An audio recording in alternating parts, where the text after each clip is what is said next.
Kalau misalnya saya menyerah, bagaimana nanti anak-anak yang tadi? Yeah. Karena saya mohon maaf termasuk orang yang mungkin belum melihat kemaksimalan dari teman-teman yang ada di badan Amil kan gitu ya. Nah, mungkin saya harus membantu langsung gitu ya.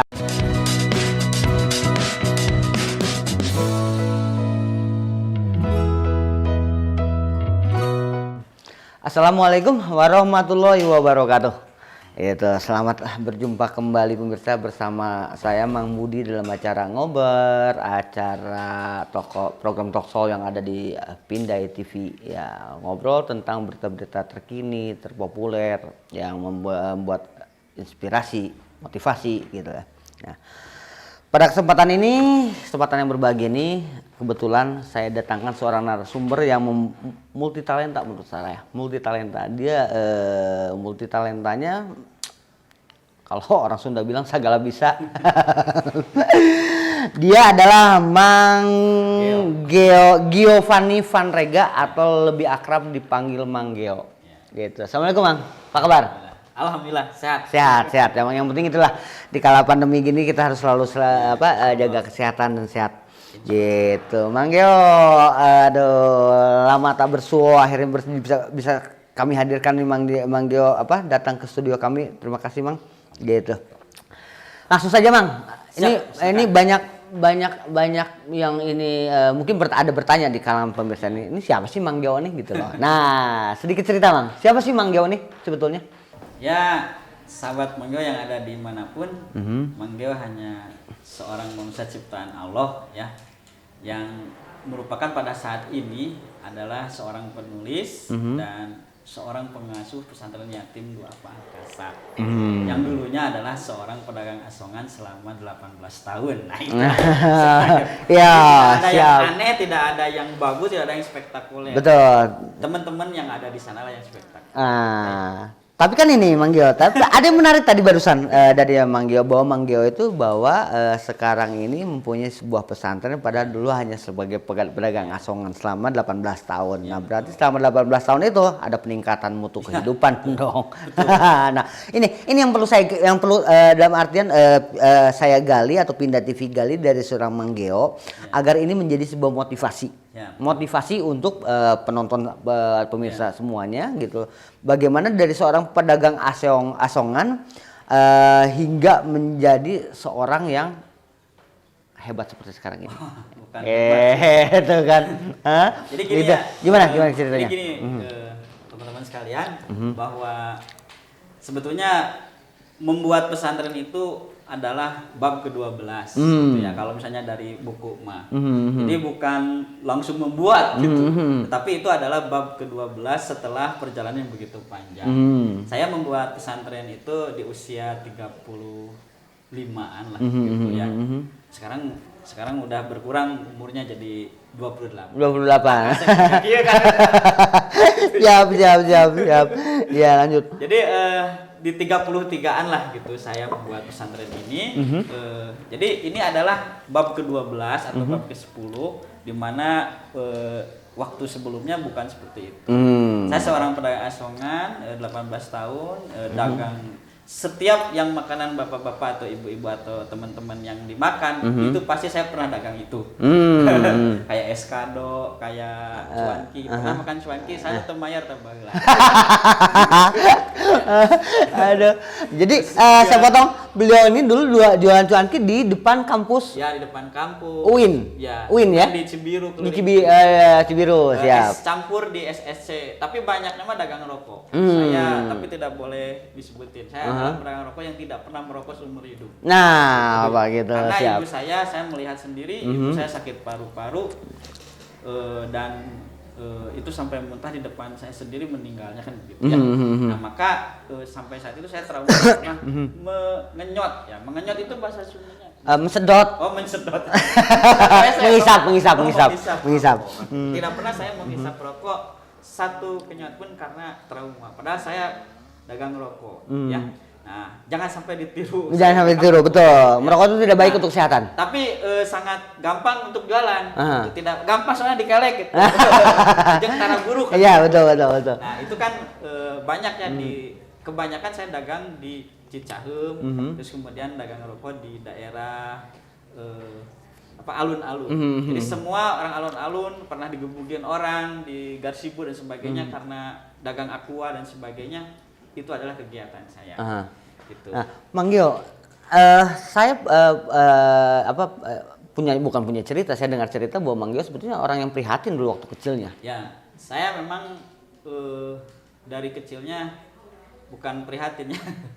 Maksudnya belajar mandiri. Ya, belajar mandiri sejak dari ditinggal oleh kedua orang tua. Umur usia berapa tuh?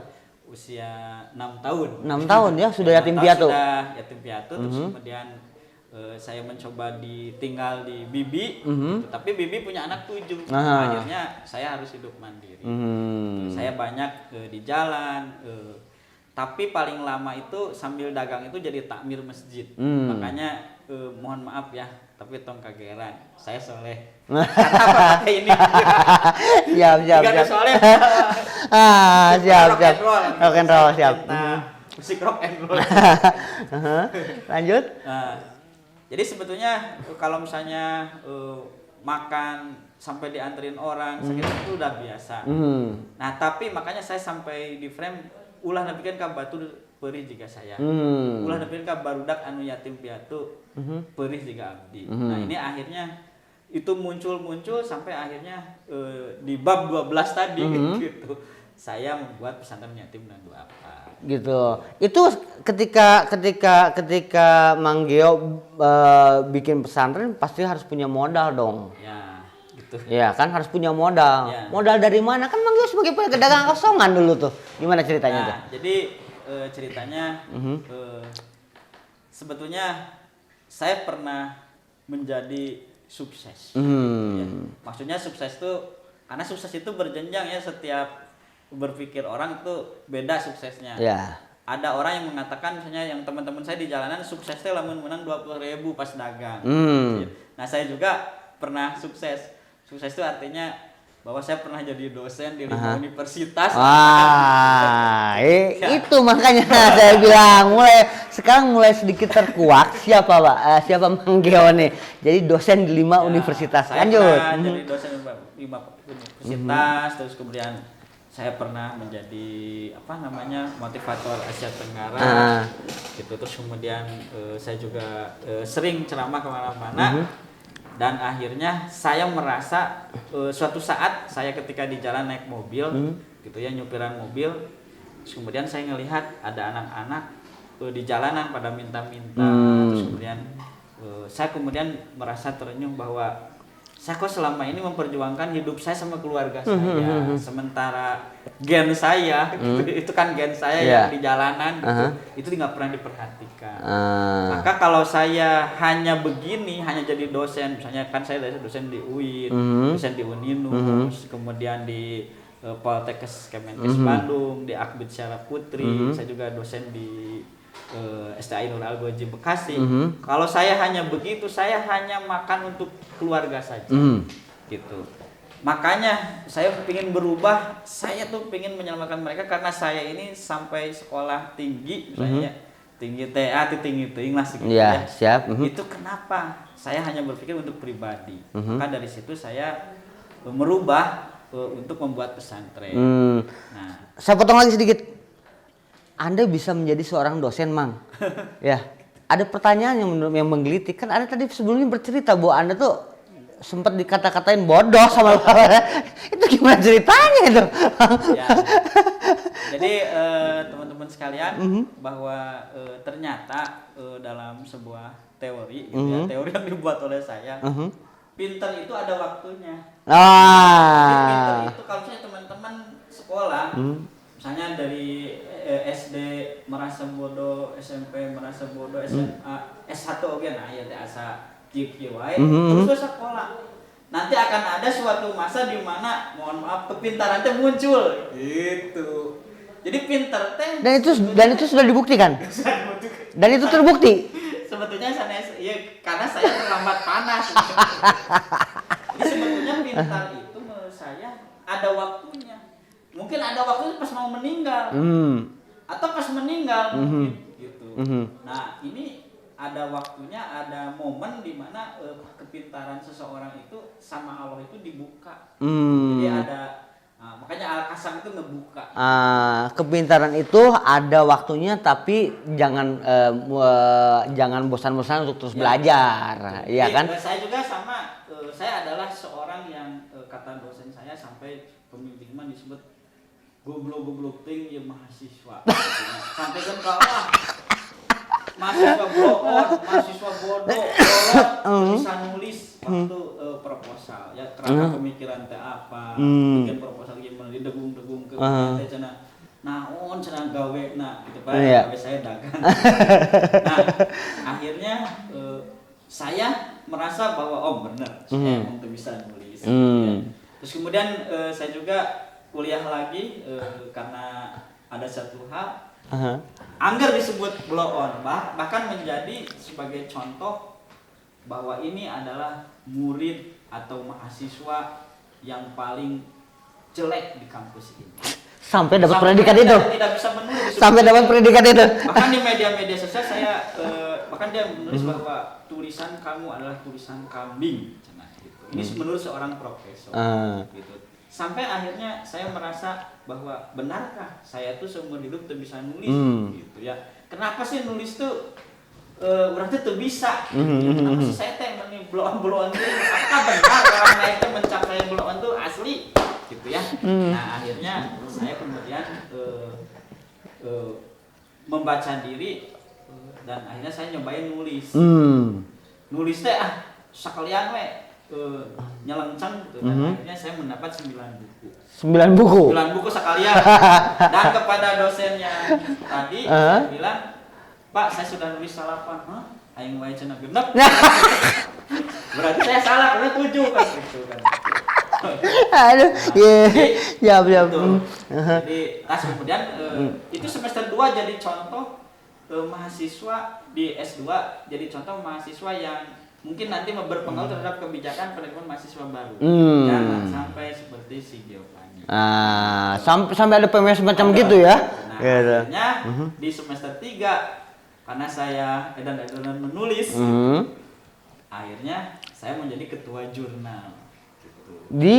Di UIN Bandung. Di UIN Bandung. Itu sampai menerbitkan jurnal yang pertama. Sampai dosen yang tadi emang mana bisa gitu? Timbul pertanyaannya. Saya kan bahwa temennya gitu. Obsesi yang lalu. Jadi manusia itu bisa berubah. Jadi jadi gini ya, maksudnya tambang emas sebenarnya bukan kepintaran. Karena semua makhluk Allah itu pintar. Jadi tambang emas itu sebenarnya ada. Apakah tambang emas didagang? Ya artinya skill yang Allah berikan itu sebenarnya ada. Cuman kadang-kadang kita menyerah untuk menelusuri atau menyelami tambang emas diri itu. Jadi atau boleh dikatakan bahwa kadang-kadang setiap orang itu tidak menyadari potensi diri. Ya, kayak si Mark Zuckerberg yang Facebook Mark Zuckerberg. Kita kan waktu muda, gitu ya. Aina seperti banyak yang sukses muda, tapi kan kayak Kolonel Sanders itu kan genep. Udah iya dia. Jadi ternyata tambang diri itu bisa ditemukan di usia-usia yang mungkin kita juga sudah gesan berani injury time gitu. Tapi ternyata Allah itu bebas ngasih kapanpun. Yang penting kita nggak boleh nyerah aja gitu.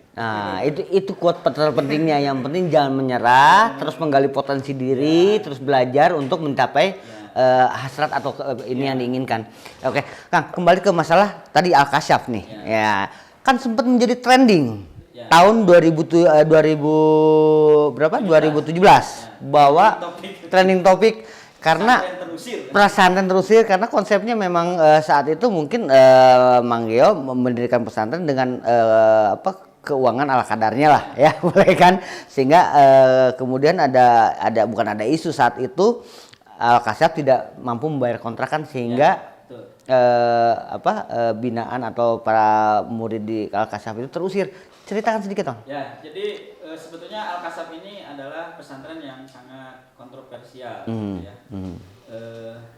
Jadi yang pertama kami memilih pesantren Al-Kasab ini pesantren literasi yang tidak ada di dunia. Mungkin bukan tidak ada di dunia, mungkin ada, cuman brandingnya belum ada. Belum ada.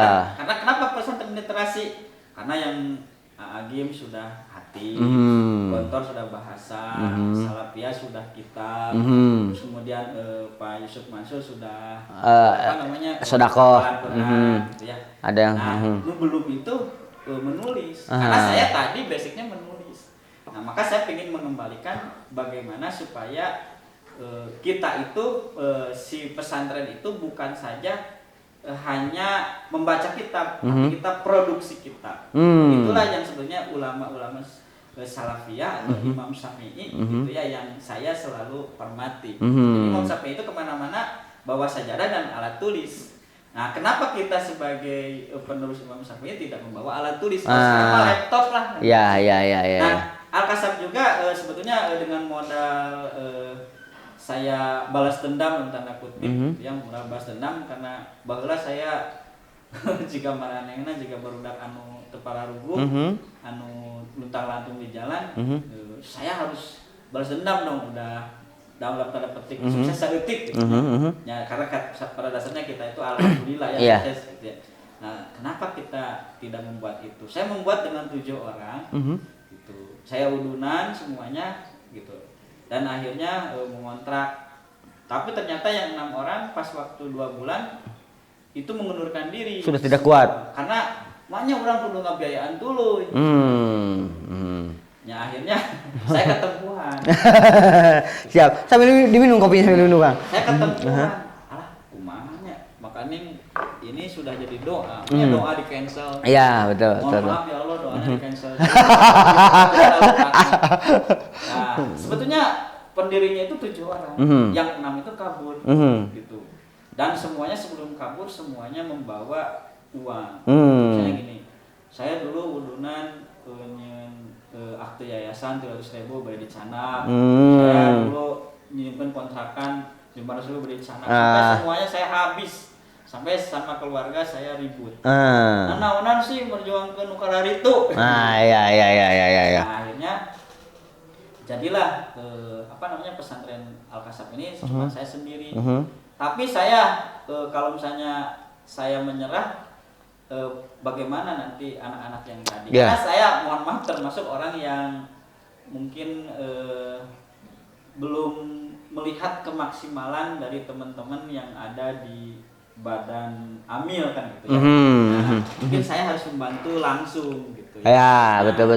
Maka saya harus langsung dengan ayah-ayahna dari 5 jadi 30, asalnya kemudian jadi 40. Dalam waktu 4 tahun itu udah 70. Udah 70 dan kontrakan harus ada sekitar 6. Gitu. Nah, kan kontraknya satu kontrakan tuh kalau di daerah Wijaya Kusuma, di daerah Cibiru tuh satu kontrakan tuh 25 juta sampai 50 juta.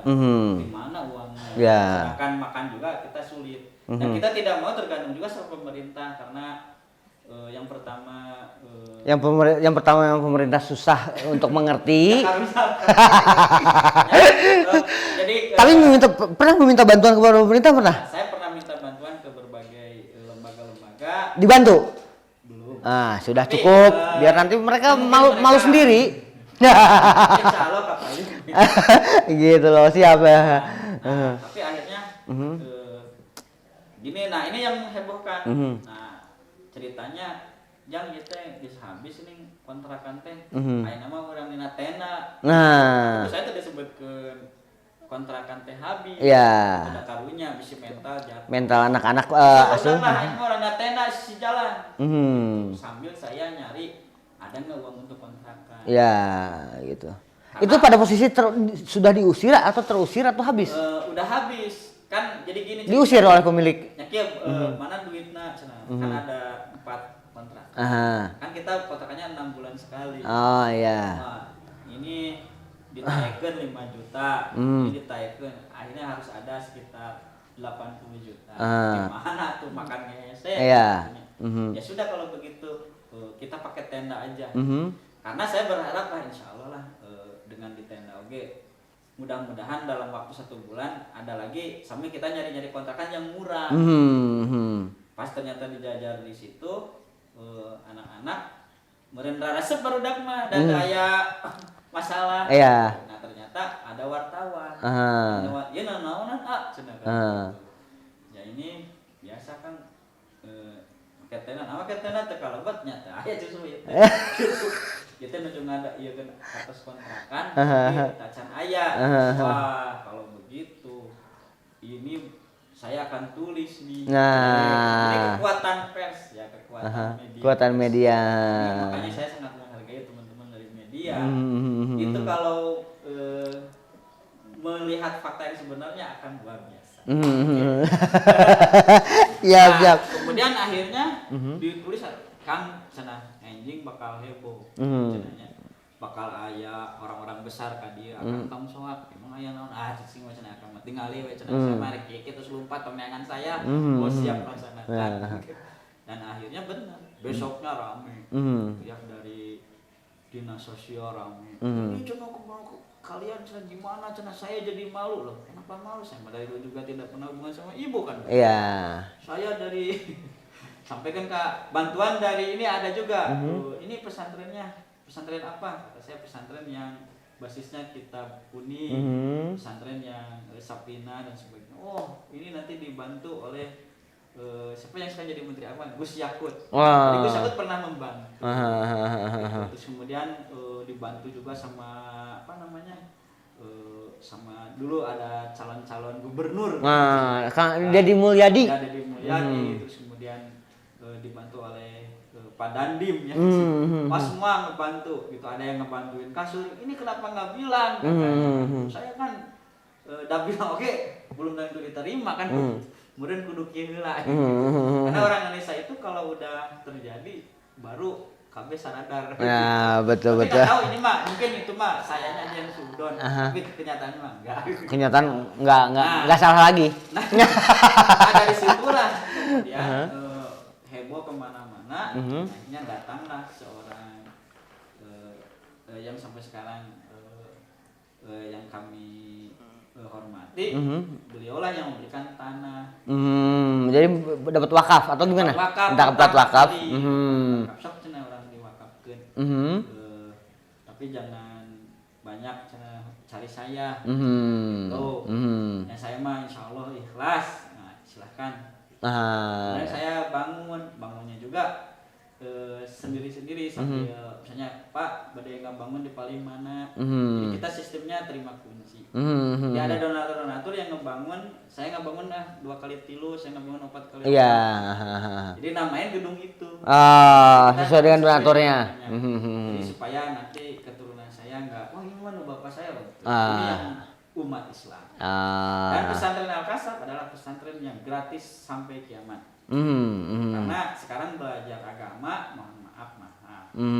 Ya, belajar belajar kan minimal ya 800.000 per bulan untuk bayaran. Untuk bayaran betul. Minimal. Betul. Ada yang segitu. Tapi ada yang 3 juta, ada yang 4 juta. Kalau nggak percaya kita tanya produser kita juga Kang Agus, anaknya pesantren Pak Agus. Berapa bayaran pesantren Kang Agus? Wow, luar biasa. Enggak berapa? Sebutkan aja angkanya. Anaknya soalnya ikut pesantren di Garut. Berapa? Per bulan? Habislah 2 juta. 2 juta. Berarti memang betul mahal. Ya, betul. jadi sebetulnya memang saya juga mengerti bahwa yayasan juga perlu perlu operasional. Tapi kan ada kalangan yang orang-orang yang tertindas dalam tanda kutip. Ada anak-anak yang mungkin kalau di bawah 1 juta kan orang tuanya mungkin bahkan mereka mah pemulung, pembantu yang mungkin anak-anak marginal itu kan membutuhkan pendidikan agama yang kalau mudah datang belajar agama kan susah. Nah, mahal, akhirnya jadi geng motor. Akhirnya jadi masalah sosial. Jadi masalah sosial itu bisa jadi karena memang mohon maaf ada kapital. Betul, ya, betul. Dari pendidikan. Dari pendidikan. Tapi saya juga mengerti mohon maaf, tidak semua begitu. Ya mungkin ada subsidi silang. Banyak juga yang subsidi silang tapi dengan berbagai macam syarat. Satu misalnya harus jusnya 4 jus harus ranking sekian atuh karunya anu blow on gitu. atuh rek opo rek syarat gitu ya. Nah Al-Kasab itu tanpa syarat. Silahkan semuanya datang. Gitu. Walaupun kami juga beri ngadek-dek mau mendaratan loba kan gitu. Ya, betul. Sekarang mau waiting list sampai 400 anak Untuk tahun 2021. Ya. Ini mau, saya dia bingung kemana bangunnya, kemana nanti tidurnya, makannya. Tapi semakin saya pasrah ke Allah, semakin rezeki itu terbuka. bukan semakin semuanya juga menjadi beres. Iya, Tapi nggak siap. tahu kalau teman-teman pasrah gitu ya. Beda-beda versi kan pasrah itu sare kan. Gitu. Siap. Tapi semakin itu ya, Oke. semakin kita namanya semakin jabar. Kalau kemarin saya ngobrol sama direktur Chevron, kata direktur Chevron ini, kalau saya jadi Pagio, saya bisa mati sambil berdiri. Karena Sekali lagi ya, kalau saya seperti Pagio, saya bisa mati sambil berdiri. Karena bagaimana mereka makannya, bagaimana mereka hidupnya, mereka wah gitu. Cek saya makanya Pak. Jadi intinya kami pingin kurikulum itu ada puncaknya, gitu ya. Jadi kalau kurikulum pendidikan itu harus ada gregetnya, gitu ya. Kalau misalnya